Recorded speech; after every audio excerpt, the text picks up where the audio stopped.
चलिए बढ़ते हैं हमारी कहानियों की ओर। दोस्तों, हमारी आज की कहानी दीक्षित ने भेजी है। चलिए इनकी कहानी शुरू करते हैं दोस्तों।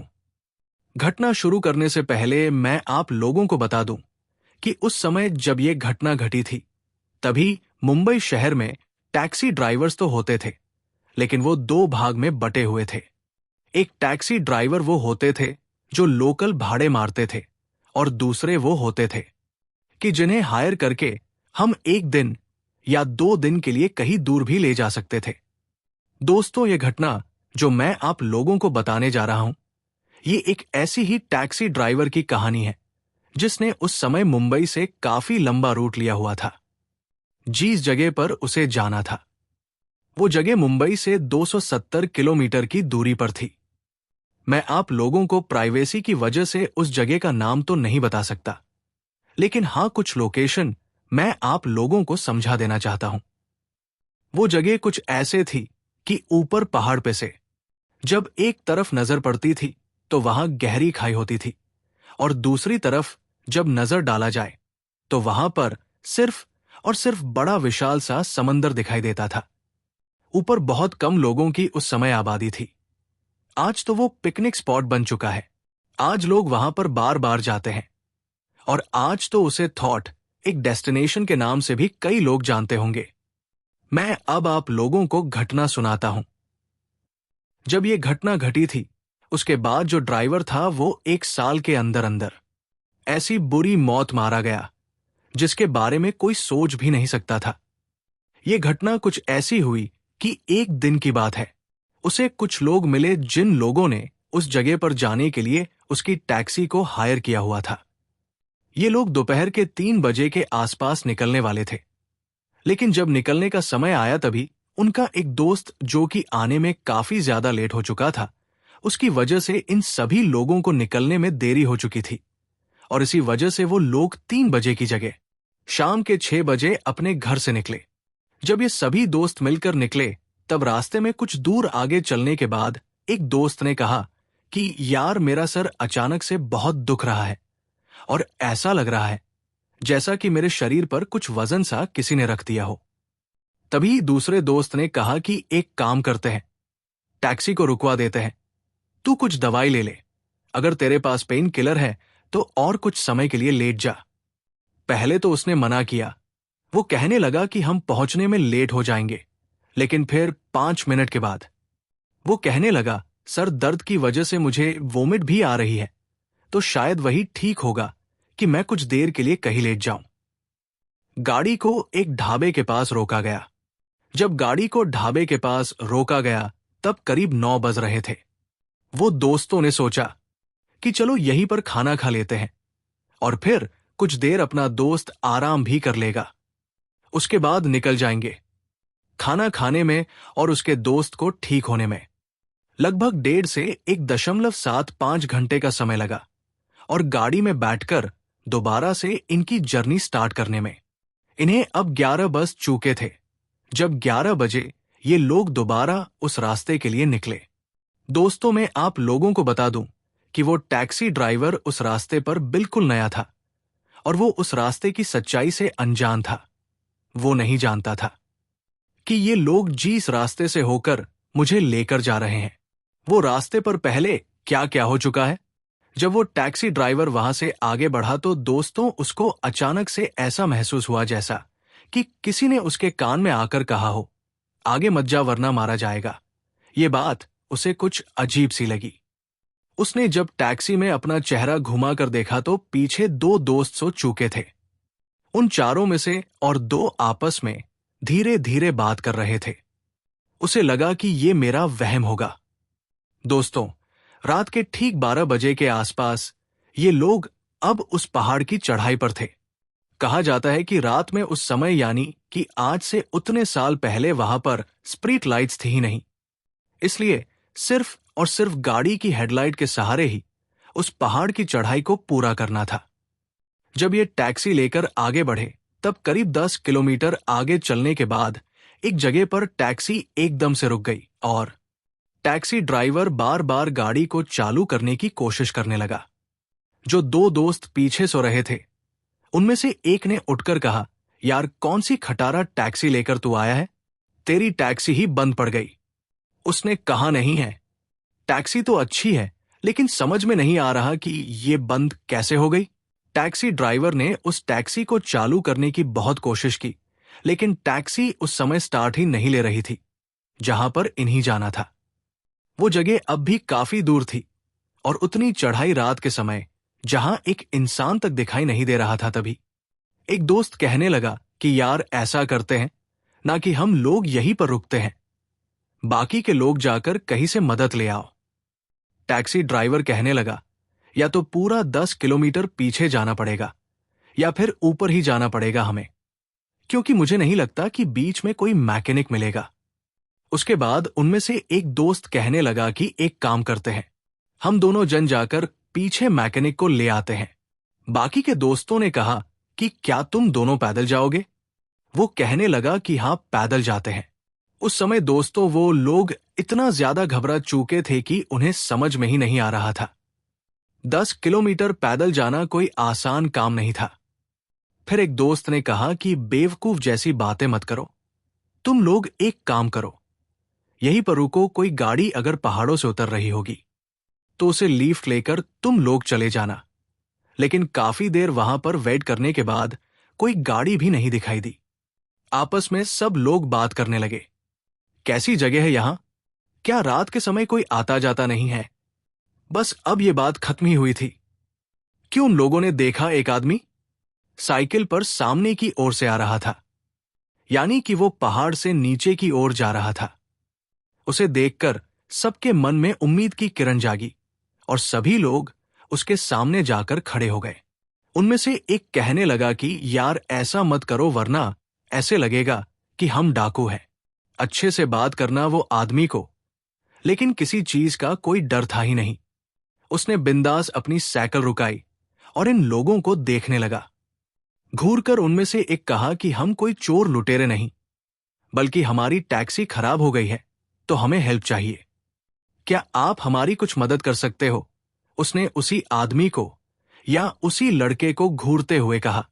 उसकी आवाज काफी भारी लग रही थी। तभी दूसरे ने कहा कि आप कोई मैकेनिक का पता दे दो, हम लोग उसे बुलाकर गाड़ी ठीक करवा लेंगे। उसने कहा, मैं नीचे जा रहा हूं, आप में से कोई अगर एक आना चाहता है तो साइकिल पर बैठकर पीछे मेरे साथ आ सकता है। आगे मदद मिलेंगे या नहीं, ये मेरी कोई गारंटी नहीं है।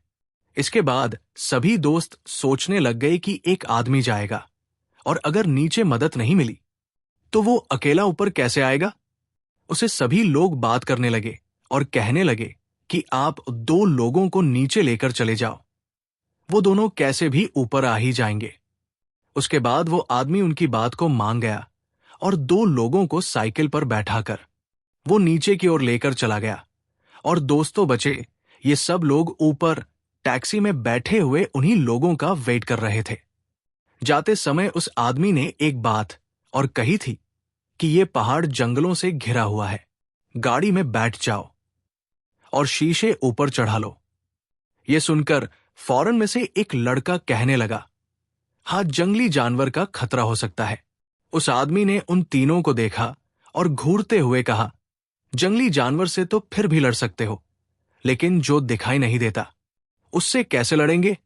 ये कहकर वो बिल्कुल शांत हो गया और मानो 1 मिनट के लिए बिल्कुल सन्नाटा सा छा गया था। वहां पर सभी लोग एक दूसरे का चेहरा देख रहे थे कि वो आदमी कहना क्या चाहता था। फिर एक दोस्त हंसते हुए उस सन्नाटे को तोड़ दिया और कहने लगा, कह रहे ये मजाक कर रहे होंगे, चलो चलो हम निकलते हैं, हमें वैसे ही लेट हो रहा है और हम काफी ज्यादा थके हुए भी हैं। इतना कहकर वो लोग तो वहां से निकल गए, लेकिन जो 3 लोग अब भी ऊपर बचे हुए थे वो यही सोच रहे थे कि उस आदमी ने ऐसा क्यों कहा था। इसका रीजन या इसका औसर तो वो लोग भी नहीं जानते थे। दोस्तों समय बीतता चला गया, अब काफी समय हो चुका था। उनके 2 दोस्तों को गए हुए ये तीनों आपस में बात कर रहे थे कि क्या पता शायद उन्हें कुछ मदद मिली ही ना हो। इसी वजह से वो लोग ऊपर नहीं आए। मैं आप लोगों को बता दूं कि शुरू में तो उस ड्राइवर ने हेडलाइट ऑन रखी थी क्योंकि वो लाइट्स थी ही नहीं, लेकिन बाद में उसे ख्याल आया कि अगर मैं लाइट्स को ऑन ऐसे ही रखूंगा तो बैटरी खत्म हो जाएगी, और उसने बोनट खोलकर बैटरी से कुछ सेटिंग करके डायरेक्टली हेडलाइट को ऑन रखा था। उसके बाद उसने वो लाइट्स को भी बंद कर दिया। दोस्तों, अंधेरा इतना गहरा था कि उस समय रास्ते पर पड़ी हुई चीज भी दिखाई नहीं दे रही थी। यूं समझ लीजिए कि बाजू में खड़ा हुआ आदमी को भी देख पाना असंभव था। और दोस्तों, एक अजीब बात यह भी इनके साथ हुई थी कि वो अमावस की रात थी। हर जगह बस गहरा अंधेरा था। थोड़े समय के बाद इन्हें बाहर से कुछ आवाज आई। वो आवाज ऐसी थी जैसा लग रहा था कि कोई आपस में बात कर रहा है। इनके मन में आशा की किरणें जाग गई थी।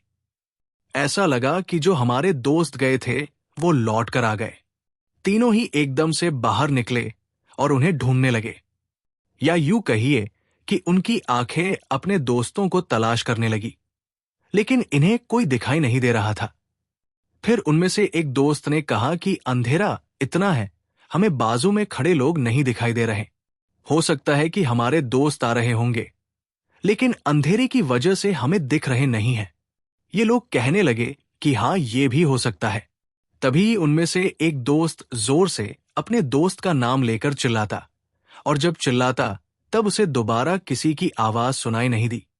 तीनों ही निराश होकर टैक्सी को टेक लगाकर खड़े हो गए।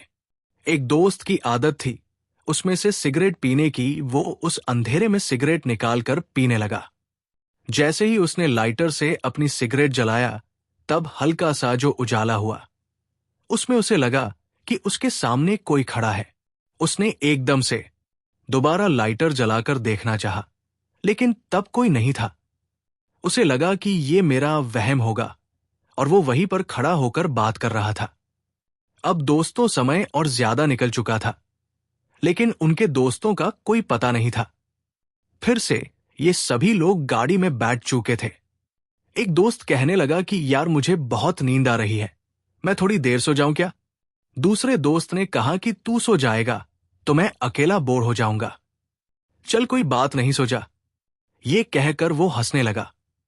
शायद माहौल को डर से निकालने की कोशिश कर रहा था, क्योंकि अब वो लोग डरे हुए थे, और मन ही मन उन सभी के एक ही बात घूम रही थी कि आखिर उस साइकिल वाले ने ये बात क्यों कही थी कि जानवरों से तो लड़ लोगे, लेकिन जो दिखाई नहीं देता उससे कैसे लड़ोगे?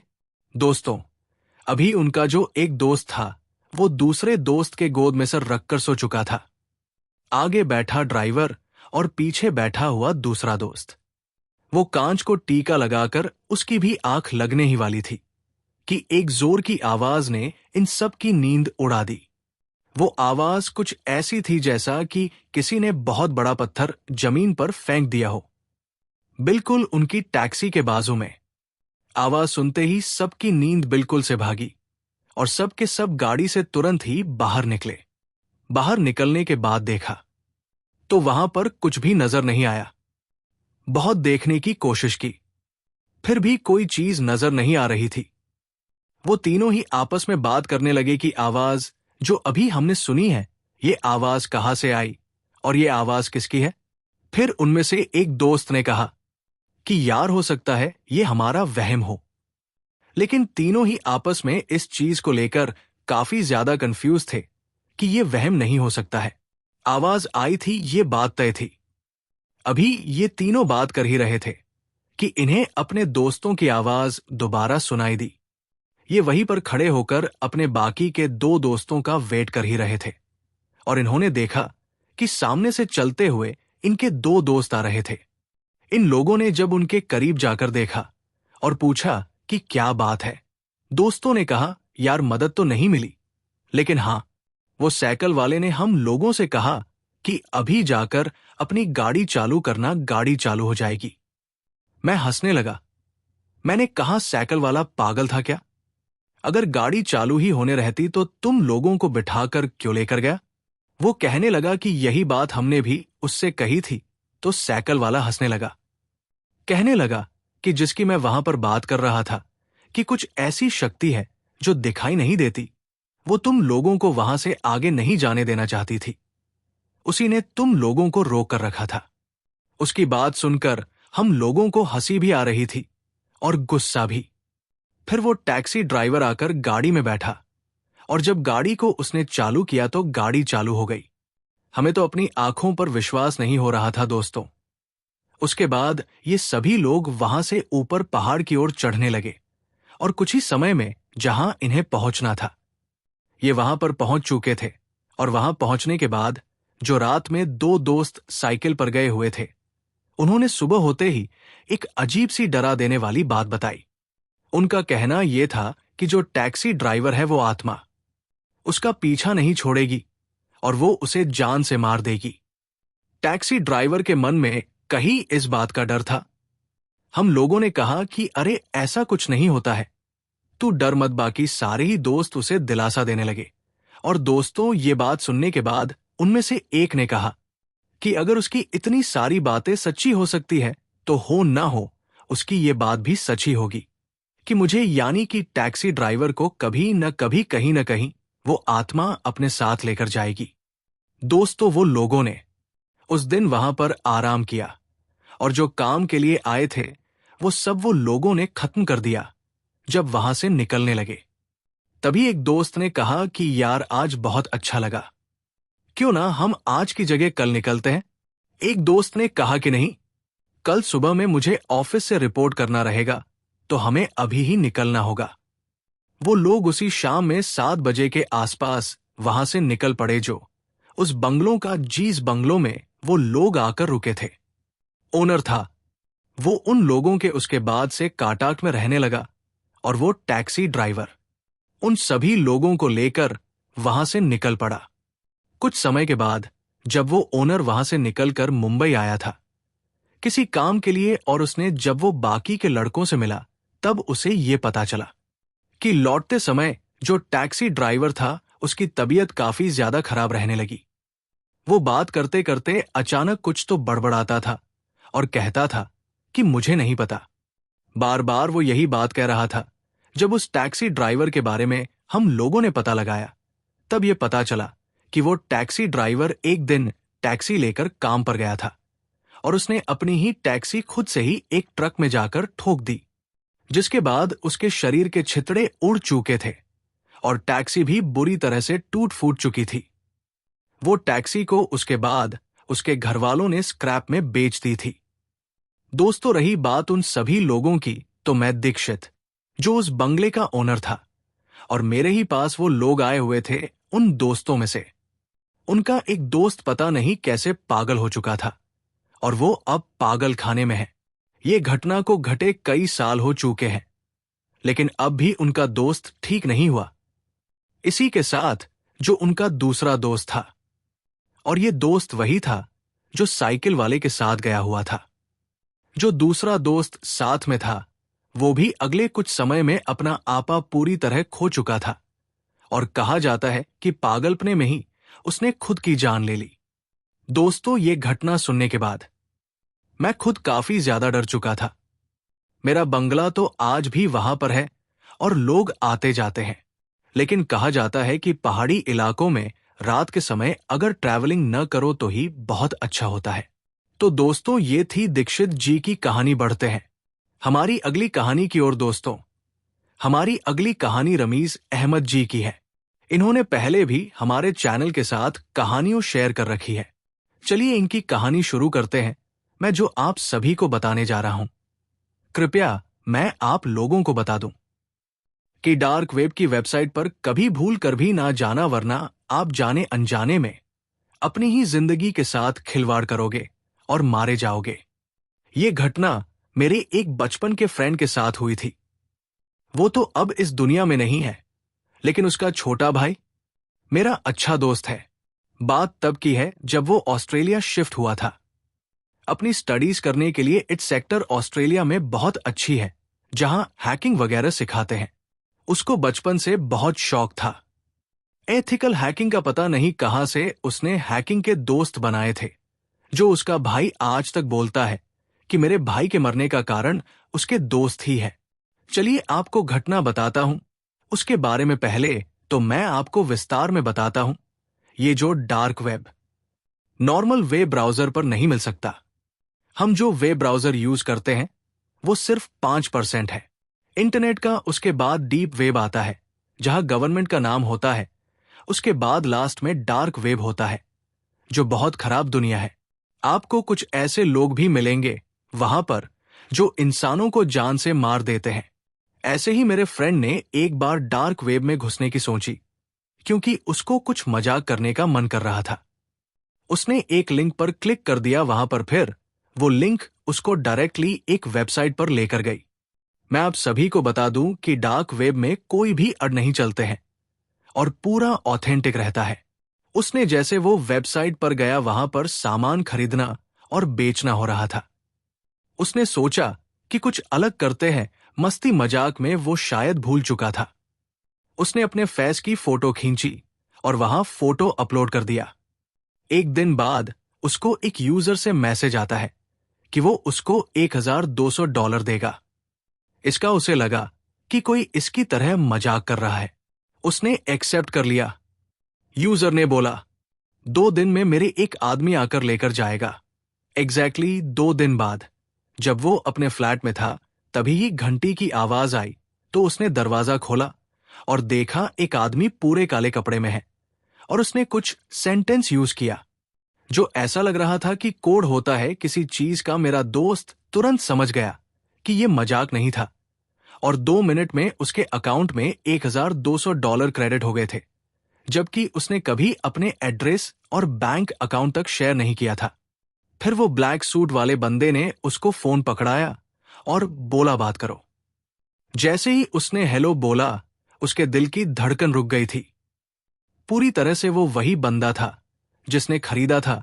उसका सर मेरे फ्रेंड को रियलाइज हुआ कि बहुत बड़ी गलती कर दी है उसने ये मजाक करके।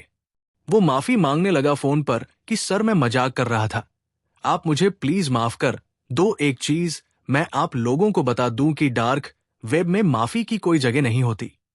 अगर आपसे गलती हो जाए तो आप जिंदा नहीं रह सकते। ये उनका प्रोटोकॉल होता है। फिर जब उसके रूममेट्स घर आए तो देखा कि वो गायब था। घर से उन्होंने फोन कॉल किया, बट उसका मोबाइल घर पर ही था। वो आज तक नहीं मिला।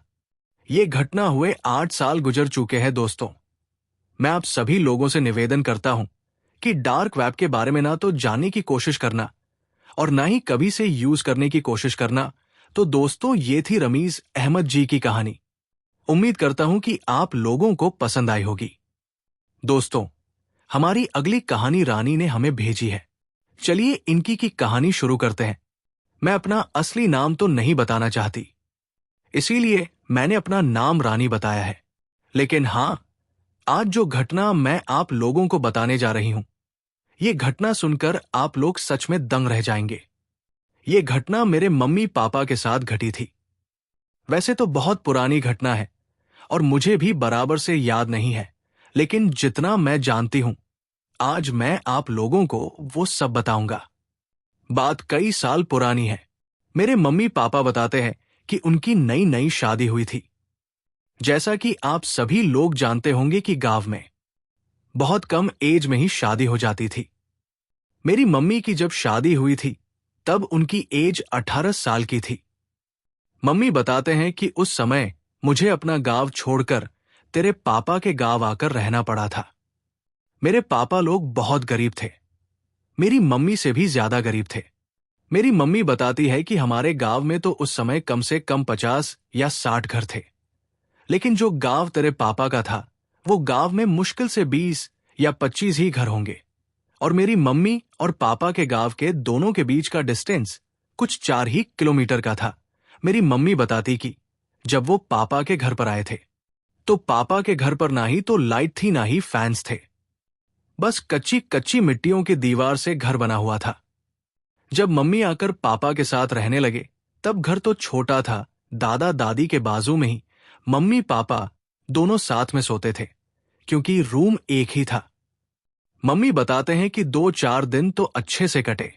फिर जो पापा का घर था, उसी घर को लगकर पीछे की ओर बड़ा सा जंगल और तालाब था। लोग दिन में वहां पर आते थे। कुछ लकड़हारे भी थे जो घड़ियां काटने आते थे, तो कुछ अपने जंगल में काम करने के लिए आते थे। एक दिन शाम में 6 बजे के आसपास मैं पीछे की ओर बैठकर बाल बना रही थी। अपने की मैंने देखा सामने से एक औरत चलते हुए मेरे पास आई। उसके हाथ पैर बिल्कुल काले थे। ऐसा लग रहा था कि जैसा कीचड़ में भी नहाकर आई हो। वो मेरे पास आई आकर रुक गई और जो बाल मैं अपने बनाते हुए देख रही थी वो ये था कि वो मेरे पास आकर मेरे बालों को समेटने लगी। मुझे उसे देखकर समझ में नहीं आ रहा था कि ये क्या कर रही है और मेरे बाल क्यों उठा रही है। मुझे लगा कि शायद कोई पागल होगी। मैंने तो आज तक उसे देखा नहीं था।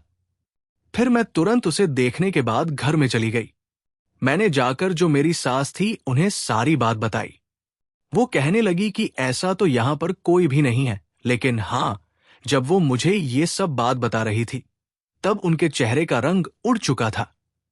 ऐसा लग रहा था कि जैसे वो मुझसे कुछ चीजें छुपा रही है, या फिर यूं कह सकते हो कि वो चाह कर भी बताना नहीं चाह रही है। मैंने कुछ नहीं कहा और मैं चुपचाप अपने काम में लग गई। शाम के समय जब मेरे पापा आए तो मेरी मम्मी ने पापा को ये सारी बात बताई। पापा सुनकर बहुत गुस्सा हुए। पापा ने कहा कि जब वो तेरे बाल उठा रही थी तुझे उसे तभी ही चिल्ला देना चाहिए था कि ये सब क्या कर रही है, तूने क्यों नहीं उसे रोका। मेरी मम्मी ने पापा से कहा कि मुझे नहीं पता था कि ऐसा रोकना भी होता है। मैं तो वो पागल समझकर इसीलिए कुछ उसे कहा नहीं और चुपचाप घर में आ गई। पापा को बहुत गुस्सा आया। पापा ने कहा कि अगली बार अगर ऐसा कुछ हो तो याद रखना। मेरी मम्मी ने सिर्फ हाँ कहा और अपने काम में लग गई। कुछ दिन के बाद दोबारा ऐसा हुआ कि मम्मी बाहर बाल बना रही थी और फिर से वही औरत मम्मी को आते हुए दिखी। मम्मी ने उसके पास आने से पहले ही अपने सारे बाल उठा लिए और जैसे ही मम्मी घर के अंदर जाने के लिए पीछे पलटी कि उस औरत ने अपना हाथ एकदम से लंबा करके मम्मी के बालों को पकड़ लिया और मम्मी वहीं पर खड़ी हो गई। मम्मी ने देखा कि उसका हाथ एक आम आदमी से लगभग 10 गुना बड़ा हो चुका था और वो मम्मी से अपने बाल मांगने लगी। मम्मी ने उसे अपने बाल देने से तो मना कर दिया। मम्मी के हाथ में थे और मम्मी ने उसे टाइट पकड़ कर रखा था। मम्मी डर भी रही थी। दोस्तों, एक बात ये भी बता देना चाहती हूं कि जब मम्मी के पहली बार उसने बाल लेकर गई उसके अगले दिन से मम्मी की तबीयत ठीक नहीं रहने लगी थी। यानी हर समय उन्हें एक घबराहट डर सा महसूस होता। ऐसा लगता कि कोई उनके आसपास घूम रहा है। कई बार रात के समय जब मम्मी सो जाती तब भी उन्हें यह महसूस होता कि वही औरत उनके पास में घूम रही है। मम्मी बताती है क्योंकि जब वो औरत आई थी मम्मी के करीब तब मम्मी को एक अजीब सी ठंड लग रही थी और वैसी ही ठंड मम्मी को कई बार लगती थी। ऐसा लगता था कि ये वही औरत है। फिर मम्मी ने बताया कि जब वो औरत बाल नहीं छोड़ रही थी तब मम्मी ने जोर से चीख लगाई। वो चीख सुनकर तुरंत ही अंदर से मेरी दादी भागकर बाहर आ गई थी। दादी ने जब ये देखा तो दादी उस औरत की ओर भागी और दादी के पास कुछ तो हाथ में था जिसे दादी ने तुरंत उस औरत पर फेंक कर मारा। वो कुछ पाउडर जैसा था जिसके बाद वो औरत तुरंत से वही गिर गई और उसका हाथ अपने आप ही छोटा हो गया। फिर मम्मी को लेकर वो घर के अंदर आ गई और जो पीछे का दरवाजा था उसे बंद कर दिया। दादी मम्मी से कहने लगी, अगली बार कभी भी यहां पीछे की ओर निकलकर बाल नहीं बनाना।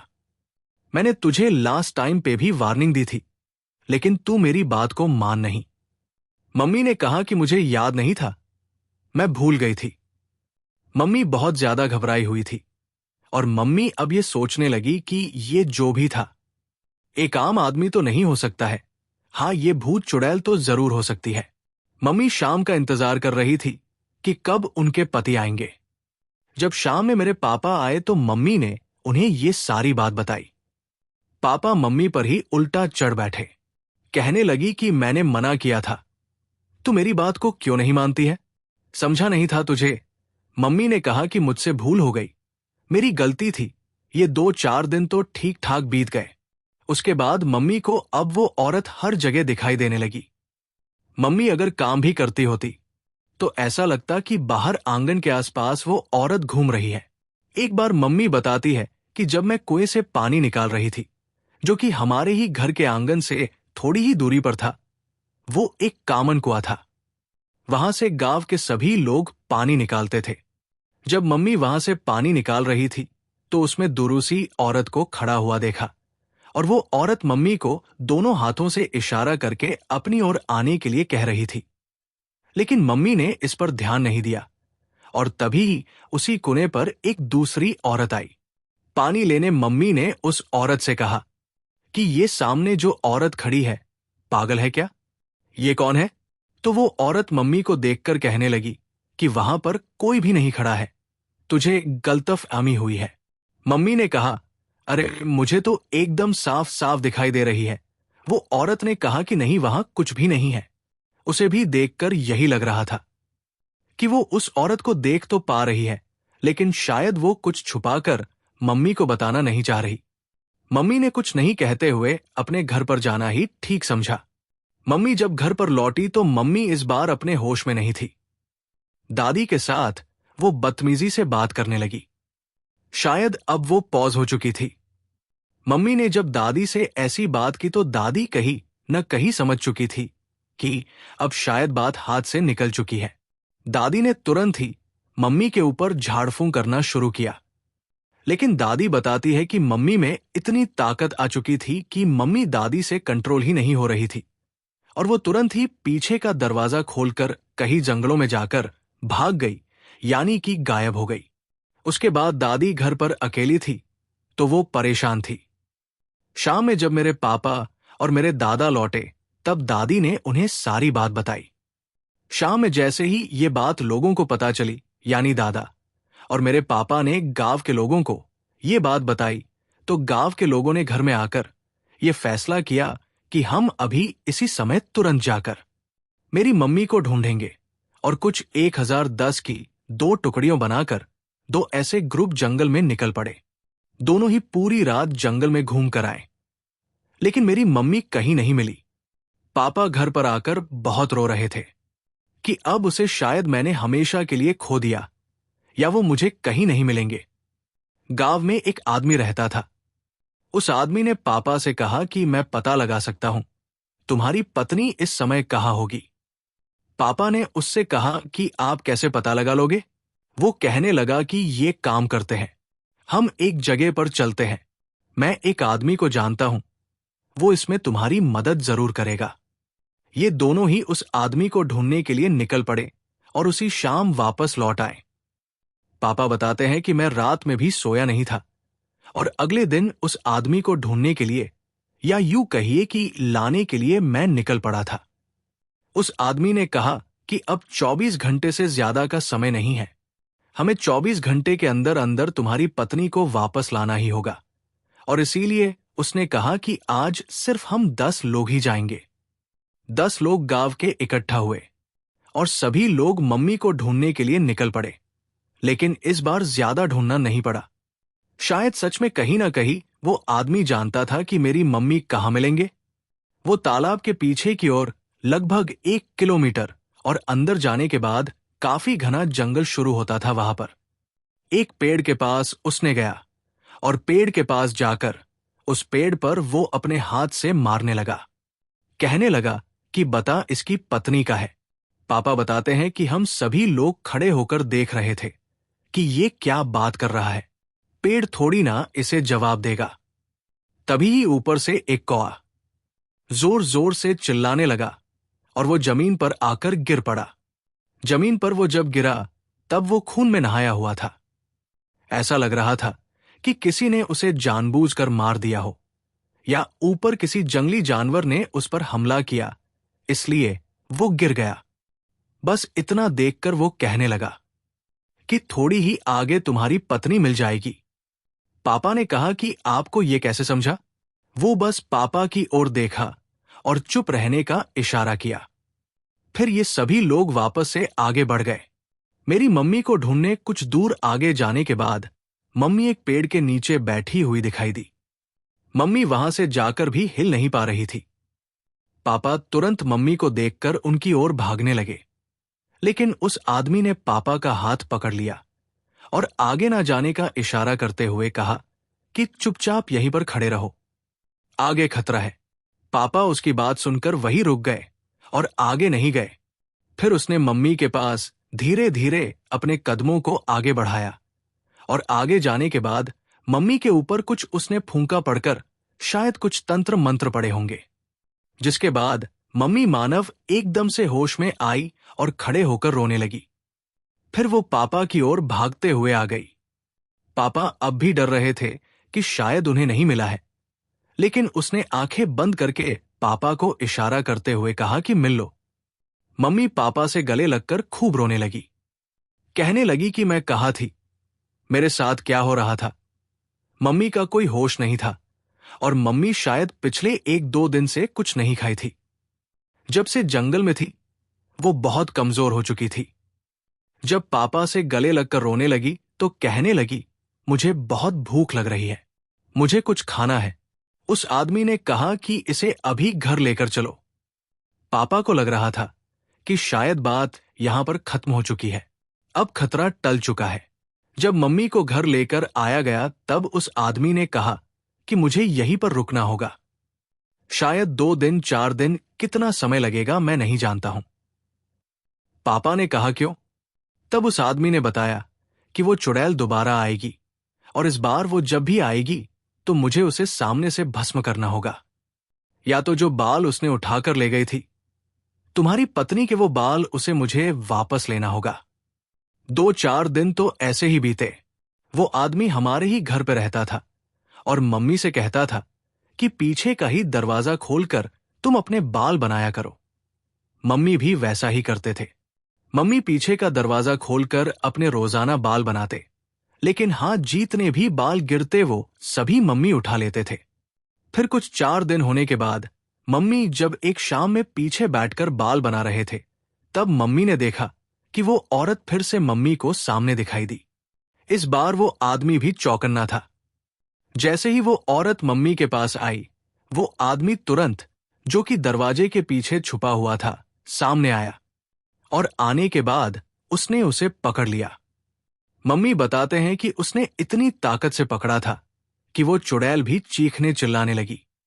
शायद उस आदमी की ताकत नहीं थी, लेकिन जो तंत्र मंत्र उसने पढ़ा हुआ था, ये ताकत उसकी थी और वो पढ़कर फूंक कर कहने लगा कि अभी के अभी इस औरत के बाल दे, वरना मैं तुझे यहीं पर भस्म कर दूंगा या हमेशा के लिए खत्म कर दूंगा। उस औरत ने दूसरे हाथ से अपने ही बाल की चोटी में हाथ घुमाई और कुछ बाल निकालकर सामने रख दिया।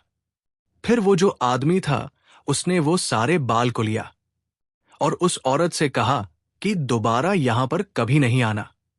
वो औरत जब वहां से जाने को हुई तब उस आदमी ने उस औरत के सर पे हाथ रखकर एक दूसरा बाल खींच कर निकाला। वो औरत चीखने लगी और वो अपना बाल दोबारा मांगने लगी। उसने कहा, नहीं, तुझ पर भरोसा नहीं किया जा सकता, क्या पता तू दोबारा फिर परेशान करे। अब जब भी तू परेशान करेगी तो ये तेरा बाल काफी होगा।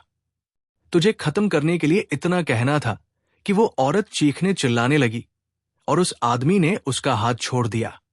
वो भागते हुए जंगल की ओर कहीं गायब हो गई।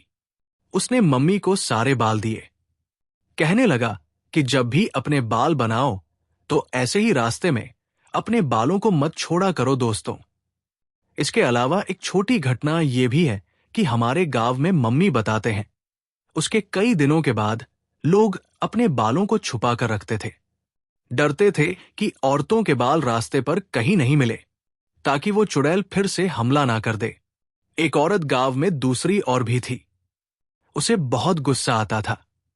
वो हमेशा यही बात कहती थी कि अगर किसी ने भी मुझे परेशान किया तो उसके बालों को लेकर मैं जला दूंगी। अब गांव के कुछ लोग उस पर शक करने लगे कि क्या पता वो ही चुड़ैल है, और फिर दोबारा से उस आदमी को ढूंढकर बुलाया गया। लेकिन जब वो आदमी गांव आया तो वो कहने लगा कि ये चुड़ैल नहीं है, लोग इसे परेशान करते हैं, इसलिए ये लोगों को धमकी देती है। इससे डरने की कोई बात नहीं। तो दोस्तों, ये थी रानी जी की कहानी। बढ़ते हैं हमारी अगली कहानी की ओर दोस्तों। हमारी अगली कहानी हमें माजिद खान ने भेजी है। चलिए इनकी कहानी शुरू करते हैं। मेरा नाम माजिद खान है। ये एक बार की बात है जब हम 4 दोस्त हैदराबाद से मुंबई के लिए निकल पड़े। क्नॉइस हम 4 दोस्त थे। एक का नाम मारिफ, एक का नाम अरबाज और तीसरे वाले का नाम कुद्दूस था। हम चारों दोस्त हमेशा ही साथ रहते थे। एक दिन हमने टूर पर जाने का फैसला किया। सब रेडी हो चुके थे। हम सभी लोग टूर पर जाने के लिए प्लानिंग पहले से ही कर चुके थे और फिर हम सभी लोग टूर पर निकल चुके थे। हम जिस गाड़ी से जा रहे थे उस गाड़ी का फिर कुछ समय के बाद टायर पंक्चर हो गया था। हमारे पास एक स्टेपनी थी तो हमने गाड़ी का टायर बदलने का सोचा और हम गाड़ी का टायर चेंज कर रहे थे कि अचानक एक पेड़ पर पड़ी। वो पेड़ थोड़ी सी ही दूरी पर था, लेकिन मुझे कुछ अलग ही नजर आ रहा था, मानो एक डरावना सा पेड़ लग रहा था। रात के कुछ 1 बज रहे थे। फिर मैंने मेरे दोस्तों को कहा, मुझे वो पेड़ कुछ अजीब लग रहा है, समझ में नहीं आ रहा है कि वो ऐसा क्यों है। दोस्तों ने कहा कि क्या समझ नहीं आ रहा, सब पेड़ एक जैसे ही है, तू ज्यादा सोचता है।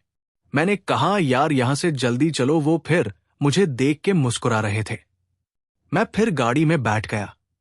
फिर मुझे ऐसा महसूस हो रहा था कि गाड़ी का टायर लग चुका था। फिर सभी लोग गाड़ी में बैठे, फिर गाड़ी स्टार्ट की और गाड़ी को जब स्टार्ट कर रहे थे तो गाड़ी स्टार्ट ही नहीं हो रही थी। मैं और भी ज्यादा डर गया। मुझे ऐसा लग रहा था जैसा कि कुछ होने वाला है। सभी लोग गाड़ी से उतरे, गाड़ी को चेक किया, सब ठीक ठाक था, पर समझ में नहीं आ रहा था कि गाड़ी स्टार्ट क्यों नहीं हो रही थी।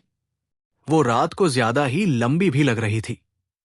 अचानक वो पेड़ के पास से आवाज आई और वो आवाज कुछ ऐसी थी कि मुझे बचाओ, मुझे यहां से निकालो। हम सब वहीं पर देखने लगे, लेकिन वहां कोई नहीं था। फिर हम में से एक दोस्त था। वो कहा कि तुम दोनों यही गाड़ी के पास रुको, मैं और अरबाज जाकर देख कर आते हैं। तो मैंने पहले तो मना किया, लेकिन वो माना नहीं। मना करने के बावजूद वो वहां से उस पेड़ के पास चला गया और हम यही गाड़ी के पास उसका वेट कर रहे थे। अचानक गाड़ी की हेडलाइट ऑन ऑफ होने लगी। मैं और मेरा दोस्त दोनों ही देख रहे थे कि ये क्या हो रहा है अपने साथ। फिर हम गाड़ी से दूर चले गए। वो सड़क ऐसी थी मानो एक परिंदा भी नजर नहीं आ रहा था। सुनसान रास्ता था, रोड पर एक लाइट तक नहीं लगी हुई थी। फिर मैं और मेरा दोस्त, हम 2 दोस्त इंतजार कर रहे थे कि अचानक हमारी गाड़ी के पास फिर वही आवाज आई कि बचाव। मुझे और मेरे दोस्त को ऐसा लगने लगा कि कहीं ये हमारे ही तो दोस्त नहीं। हम बहुत ज्यादा डर गए थे और धीरे धीरे हिम्मत जुटाकर हम दोनों भी उसी पेड़ के पास पहुंचे जहां पर हमारा दोस्त था। जैसे ही हम वहां पर पहुंचे तो हमें बहुत डर लगने लगा और हमने उस पेड़ के थोड़ी ही दूरी पर रुकने का सोचा। 30 मिनट तक हम वहीं पर रुके रहे। फिर हमारा दोस्त वहीं पेड़ से जोर से हमें आवाज लगाया कि मुझे बचाव। जब उसकी आवाज हमने दोबारा सुनी तो हम बहुत ज्यादा डर गए। फिर हम दोनों ने ही कहा कि उन्हें अकेले छोड़कर जाना तो ठीक नहीं रहेगा और उनकी मदद के लिए हमें वहां पर जाना ही चाहिए और हम भी वहां जाएंगे। फिर हम दोनों और धीरे धीरे आगे बढ़े और वो पेड़ के एकदम नजदीक चले गए। वहां कोई नहीं था। अभी हम सोच ही रहे थे कि वो दोनों कहां चले गए। तभी हम लोगों ने अपने दोस्तों की आवाज सुनी। वो आवाज गाड़ी के पास से आ रही थी। फिर हम दोनों ही भागते हुए उनके पास गए। मैं बहुत चिल्लाता कि तुम लोग कहां चले गए थे, तुम लोग तो वहां पेड़ के पास थे ना, यहां कैसे आए। तब उन दोनों ने कहा कि हम लोग तो कब से वहां से आ चुके हैं, हमें यहां पर आए हुए लगभग 15 मिनट से ज्यादा हो चुका है। मैं और मेरा दोस्त बहुत परेशान हो गए। फिर हमने सभी लोगों ने सोचा कि आज हम यही गाड़ी में पूरी रात गुजार लेंगे और सभी गाड़ी में बैठ चुके थे। फिर जैसे ही हम सब बैठे वही आवाज दोबारा सुनाई दी, बचाव बचाव की। तो जो दोस्त पीछे बैठे हुए थे, यानी कि जो उस पेड़ के पास पहले गए हुए थे, वो सब मुझसे कहने लगे कि हम लोग वहां पर गए थे, लेकिन वहां पर कोई नहीं था और ये आवाज पता नहीं वहां से कैसे आ रही है। और मेरा उनमें से एक दोस्त कहने लगा कि चलो एक बार और देखते हैं। तभी मैंने उन लोगों को डांटा कि कोई कहीं नहीं जाएगा, सब चुपचाप बैठे रहो और सब एक साथ में रहो। मैंने सबको बोला कि सभी लोग प्रे करो कि हम यहां से ठीक ठाक निकल जाएं। हम सब बैठे रहे। गाड़ी की लाइट जो अंदर लगी हुई होती है वो अपने आप ऑन हो गई और सब बहुत ज्यादा डर गए। सबने कहा कि यार ये क्या हो रहा है हमारे साथ। हम सबने एक साथ प्रे करना स्टार्ट किया। थोड़ी ही देर में वो फिर नॉर्मल जैसी हो गई, यानी कि बंद हो गई थी। ऐसा ही करते करते 2 बज चुके थे। फिर हमने गाड़ी को लॉक किया और सब एक साथ बैठ गए। सब एक दूसरे से यही कह रहे थे कि हमारे ही साथ ऐसा क्यों हो रहा है। फिर यही बात बार बार बार बार कहने के बाद में भी मैंने उन लोगों से कहा कि एक ही बात को बार बार कहकर क्या मतलब है। बस शांत रहो, ये बुरा वक्त जल्दी से निकल जाएगा। हमारी गाड़ी का जो पिछला हिस्सा था उसमें से आवाज आई अचानक से, और अब भी वो आवाज बचाव की ही आ रही थी। फिर हम में से एक दोस्त को गुस्सा आया, बुखार से निकला पीछे गया। उसने देखा तो उसे कुछ भी नजर नहीं आया। हम सभी ने उसको बहुत डांटा और कहा कि बताया था ना कि नहीं निकलना है, तो बिना पूछे बिना कुछ सोचे समझे क्यों निकला। वो थोड़ा और गुस्से में आया और कहने लगा कि कौन है मेरे सामने आना, ऐसा पीछे से क्यों चिल्ला रहा है। ऐसा कहकर वो दोबारा गाड़ी से बाहर निकलना चाह रहा था, लेकिन हम लोगों ने उसे रोक लिया। उसने कहा जब तो उसके 2 मिनट के बाद हमारी गाड़ी हिलने लगी। हम सब बहुत ज्यादा परेशान हो गए। फिर उतने में ही एक आदमी दिखा जो अंधेरी सड़क पर साइकिल पर जा रहा था। हमने उसे रुकवाया और कहा कि यहां कुछ हमारे साथ अजीब सा हो रहा है। तो उसने बताया तुम सब मेरे साथ आओ। फिर सब साथ जाने के लिए रेडी हो गए। मुझे तो वो आदमी भी देखकर कुछ अजीब लग रहा था, मगर उसके अलावा कोई ऑप्शन ही नहीं बचा था। हम सब जाने के लिए रेडी हो गए। वो हमें 200 या 300 मीटर की दूरी पर ले गया और कहा इस रास्ते पे सूरज डूबने के बाद कोई आता जाता नहीं है, क्योंकि इस रास्ते में बहुत सारे लोग मर चुके हैं। मैंने अचानक से उससे पूछा कि मर चुके हैं तो उससे हमारा क्या लेना देना। वो फिर कहने लगा कि तुम लोग कितने टाइम से यहां पर है। हमने कहा कि 2-3 घंटे से यही है। तो उसने कहा कि आज से कुछ 5 साल पहले एक बच्ची और उसके माँ बाप गाड़ी पे जा रहे थे, तो उनका एक्सीडेंट हो गया था। एक्सीडेंट में माँ बाप दोनों ही मर चुके थे। बच्ची बहुत ज्यादा बुरी तरह से घायल थी। उसने वहां तैरकर जोर जोर से सभी लोगों को पुकारा कि मुझे बचा लो, मेरे माँ बाप को बचा लो, लेकिन उसकी कोई मदद के लिए आगे नहीं आया और वो ऐसे ही चिल्लाते चिल्लाते मर गई। वो बहुत ज्यादा घायल थी, इसलिए ये रोड पर कोई भी सूरज डूबने के बाद नहीं आता। वो कहते हैं ना कि जिसकी मौत एक्सीडेंट से हो जाए उसकी आत्मा यहीं पर भटकती है। बस वैसा ही कुछ उसके भी साथ हुआ था। मैंने तुरंत उनसे एक सवाल पूछा कि अगर यहां पर सूरज डूबने के बाद आना जाना मना है तो आप यहां पर कैसे। वो भी इतनी रात में। वो आदमी कहने लगा कि जिस दिन उनकी मौत हुई थी, जिस रात में, उसी रात के अगली सुबह में मैं यहां से गुजर रहा था, तो मैंने ही उन सभी लोगों को लेकर हॉस्पिटल पहुंचा दिया था। यानी कि उनकी लाश को लेकर। तो अब मुझे वो लोग शायद इस वजह से परेशान नहीं करते। फिर वो कहने लगा कि चलो अब तुम लोग तुम्हारी गाड़ी के पास चलो। हम सब वो बाबा के साथ ही, यानी उस आदमी के साथ गाड़ी के पास गए। वो बाबा गाड़ी को देखकर चुपचाप कहने लगा कि गाड़ी में बैठ जाओ। फिर तो बाबा चीख चीख कर पुकार रहा था कि इनको कुछ मत करो, इनको यहां से जाने दो, इन्होंने कुछ नहीं किया है। और फिर अचानक से आवाज आई कि चले जाओ। बस इतना था। फिर बाबा ने कहा कि तुम यहां से थोड़ी दूरी पर जाकर रुक जाना, क्योंकि तुम लोग बहुत ज्यादा घबराए हुए हो और तुम्हें आराम की जरूरत है। हम सभी लोग वहां से निकले और जब निकलने लगे तो वो बाबा ने हमारे हाथों पर एक लाल रस्सी या डोरी बांध लिया। कहने लगे कि इसे मत निकाला। हमने वो सभी अपने हाथ पर बांधा और वहां से जल्दी जल्दी निकाल पड़े। फिर तभी गाड़ी में हम सभी लोगों ने ये निर्णय लिया कि अभी कोई भी आवाज आएगी तो हम पीछे पलटकर नहीं देखेंगे। बाबा ने कहा कि जल्दी से यहां से चले जाओ, तो बस उनकी बात का पालन करना है। दोस्तों, एक बात अजीब ये थी कि जब बाबा ने चिल्लाकर कहा कि इनका कुछ मत बिगाड़ो, और इन्होंने कुछ नहीं किया है। हमारी गाड़ी तो बंद थी तो उन्होंने कहा था कि अब गाड़ी चालू करो। हमने कहा गाड़ी बंद है। उन्होंने गुस्से में कहा कि गाड़ी चालू करो, अब गाड़ी चालू हो जाएगी। और सच में हमने गाड़ी चालू की और गाड़ी चालू हो चुकी थी। हम वहां से तो आगे निकल गए, लेकिन हम सभी लोग बहुत ज्यादा परेशान थे कि हमारे साथ ये क्या हो गया था।